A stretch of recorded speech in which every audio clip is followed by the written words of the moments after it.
Hey guys, what's up? Welcome back to the channel. This is Merrick here, back with another daily chess puzzle video. This is day 205 of posting chess puzzle every day for a year, and this one is versus Alireza Firouzja. Tari is white and Firouzja is black. This is from the Norway Chess tournament, and it is round 9, the final round, where Tari beats Firouzja. So, without further ado, let's get into the game. Tari opens up with e4, the king's pawn opening. c5, Firouzja responds with his typical Sicilian defense, knight f3, d6, bishop e5 check, knight d7, castles, a6, bishop d3, e6, c3, and one thing to note is that e6 is already a deviation. As you can see from this opening book here, knight g f6 is the most popular move by far, and e6 has only 26 games played before. So e6, c3, knight g f6, bishop c2, b5. Firouzja is expanding his queenside and created a square for his bishop to develop to. d4, bishop e7, rook e1, defending the pawn on e4 from the bishop on b7, the knight on f6. Bishop e7, a4, Tari contests black's queenside pawns. C takes d4, c takes d4, freeing up a square for the knight to develop to c3, castles, a5, locking down the position, as well as preventing the knight on d7 to going to b6, and this is going to become very important later on. Rook c8, developing the rook, knight bd2, developing the knight b8, rerouting to potentially go to knight c6, knight b3, defending this pawn on a5 and opening up this diagonal for the dark square bishop. Knight c6, bishop b1. This is prophylaxis against any potential knight b4 ideas. And yeah, queen c7, bishop g5, putting pressure on this f6 knight. h6, bishop h4.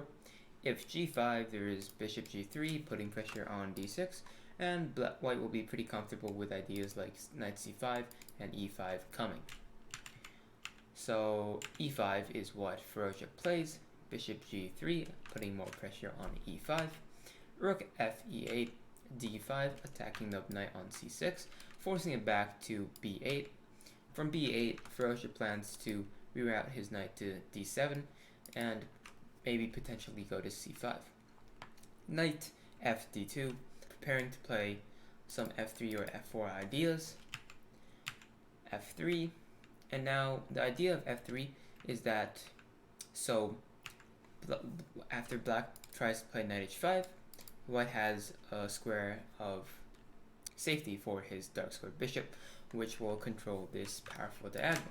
And to note that g6, Firouzja's last move, was to play knight h5, since the queen is currently attacking it, so g6 supports the knight. So f3, knight h5, bishop f2, knight f4, Firouzja plants the knight on a pretty good outpost on f4, bishop b6, attacking the queen on c7, queen d7, knight c1, rerouting to d3 or e2, potentially to trade off this strong knight on f4, bishop g5, knight d3.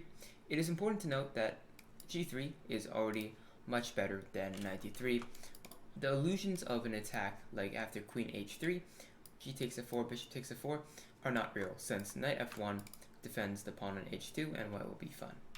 Well, there's actually something to note after rook takes c1 that might be an issue, but queen e2 is also completely safe for white after, let's say, bishop takes c2, queen takes d2, queen takes f3, and let's say just queen f2. So white will be winning here. Just to clarify, knight f1 does not work due to rook takes c1. So g3 is a much better move. Knight d3 was played in the game by Tari, however. Queen e7, knight f2, knight d7, natural move attacking the bishop on c6 and developing his knight from the 8th rank. Bishop e3, rook c7, knight b3 returning back to b3, and crucial moment of this game, knight takes g2. This sacrifice works due to a couple of reasons. First, the most natural move, king takes g2, fails due to bishop takes e3, where after rook takes e3, queen g5 check is what Firouzja planned, checking the king, attacking the rook on e3, and after knight g4, the only move that defends the rook on e3. Firouzja plans to place h5, winning the knight on g4. So, king takes g2 is not the answer. Bishop takes g5 is what is played. Queen takes g5, putting pressure on the white king and threatening the discovered check knight e3. So knight h3 is the only move, attacking the queen on g5.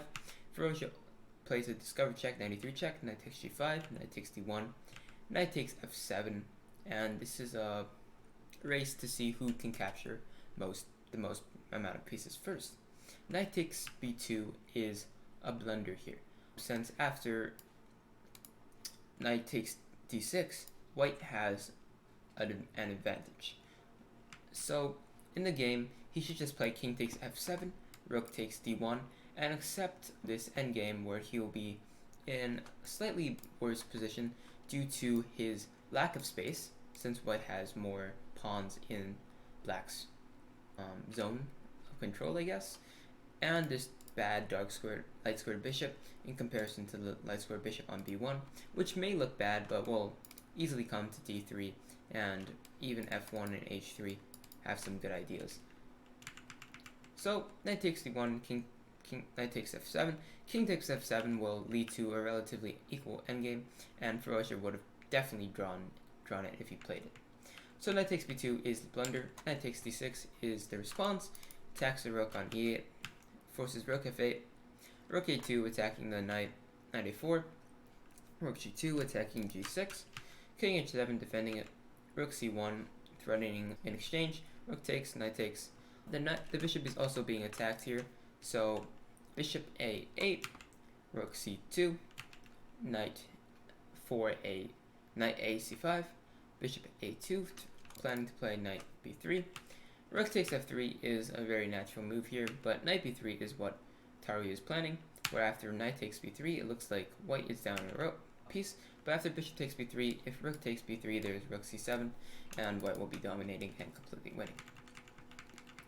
So, Firouzja plays king g7, knight b3, exchanges. After rook takes f3, there is rook c7, of course, king f6, rook c7, king e7, knight c8 check, king d8, and d6.